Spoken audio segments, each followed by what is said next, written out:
some do's and don'ts for delivery style in public speaking, okay? We're gonna want to make sure that we are paying attention to all of our body while we're delivering, but not too much, because we want to be focusing on the content of our speech. So it's best to think about these things during practice and kind of letting your body have, I guess, muscle memory when you start to deliver your speech on speech day. So first and foremost, your eyes. Your eyes are the first thing that people notice when they're looking for confidence in you. So you want to make sure that you are looking directly at your audience. Of course, this is going to be a little bit different because you are delivering your speech via Skype. I will be on the other end of the computer screen, and you will be looking at your audience and me. So it'll be a little bit different, but that's okay. You still want to make sure that you are paying close attention to how your audience is perceiving you. One thing to note, if you are looking at your audience, then your audience will be less inclined to look away from you. And usually your attention is where your eyes are. So if you're not looking at them and they're not looking at you, then they're not paying attention. But if you're looking at them, they're more than likely going to look at you. Okay? So that's eyes. Your face. I have seen some of the most vibrant people just forget about their faces when they're giving speeches because they're thinking so hard about their speech content. So practice, practice, practice, practice, practice, so that when you're giving your speech, you're almost a little bit bored of it. So you're trying to bring life back into it, and you use your face, okay? Your vocals, same thing. You need to rise and fall with your voice. You don't want your voice to be monotone. You don't want your voice to be boring. You want to sound excited about your topic. You want to sound interested in your topic, and your vocals should show it, okay? Your hands. This is just a good trick, okay? Don't put your hands in your pockets. Don't put them in your front pockets. Don't put them in your back pockets. Don't hang them on the loops of your pants. Don't put them in your jacket pockets. Don't cross your arms. Don't cross them in front. Don't cross them in back. Don't clasp your hands in anything. Your notes should be this big, so you don't need to hold them with two hands. One hand is good enough, which leaves the other hand free to be and express. You leave your hands free. Now, this is why it's a trick. If you keep your hands by your side, and you can actually try this. Try talking to someone for even 3 minutes, 2 minutes, with your hands by your sides. It's very difficult to do. It feels very strange. It feels counterintuitive. Why? Because we're used to using our hands. So if you leave your hands free, then you'll use them, okay? Keep your hands free. Same thing with your legs. You don't necessarily need to walk around. There are people who walk around and move more than others when they're giving speeches, but the best thing to do is make sure that you're not locking your knees, okay? And to make sure that you're not crossing your legs in any way.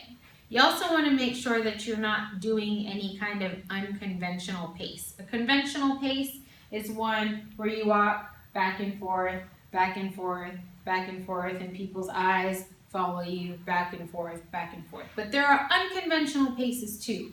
I call this the rocking chair pace. This is the rocking chair pace. And then there are literally people who do the jazz 4 with their legs. They just walk back and forth, back and forth, back and forth. Don't do any of these things with your legs. If need be, stay relatively still, but be expressive with your legs, okay? Your notes, as I said, should be no more than this big. You do not need to write your entire speech on your notes. It's a really bad idea to write your entire speech on your notes. There are 3 kinds of delivery modes, okay? Impromptu is the first speech you've ever given in this class. You get a topic and you go. That's an impromptu speech. Your extemporaneous speech is a speech that is planned, it's well planned, but you're not delivering it verbatim as you would in a scripted speech. A scripted speech is often what the President of the United States would give. He has a teleprompter, and sometimes he will more or less read that whole entire speech as a script. Extemporaneous is definitely more personable and more conversational, okay? This is the one that you will be doing in this class, okay? Why is it a bad idea to A, write your notes down on your note cards, A, write your whole speech down on your note cards, and B, try to memorize your speech, okay? Let's talk about A first. If you write your speech down, you are going to be forced to read it, which is not a speech delivery, it's a reading, okay? So you do not want to write your whole speech down. The best thing to do is have little to no notes.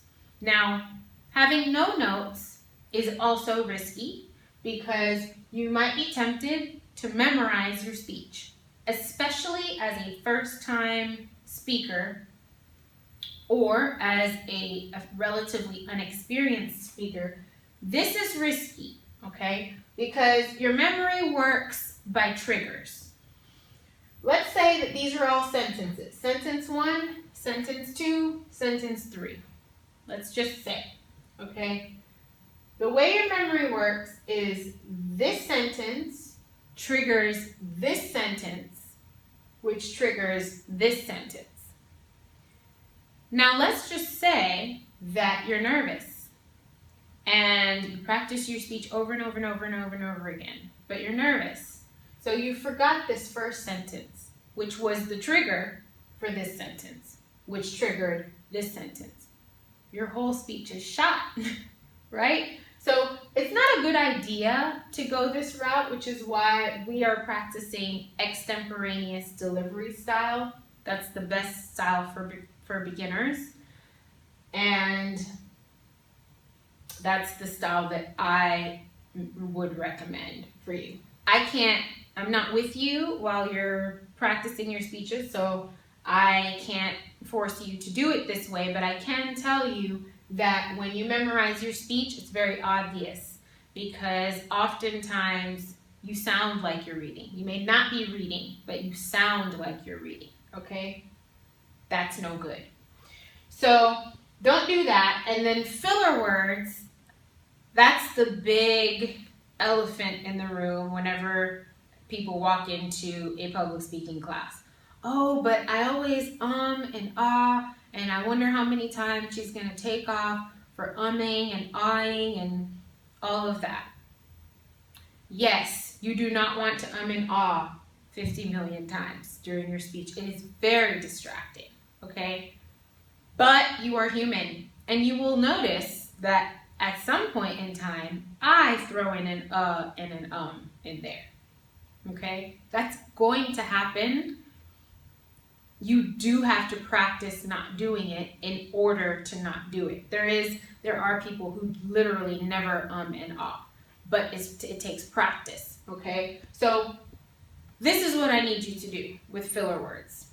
Whenever you are tempted to and ah, remember this. The reason why you are tempted to and ah is because you are afraid of this.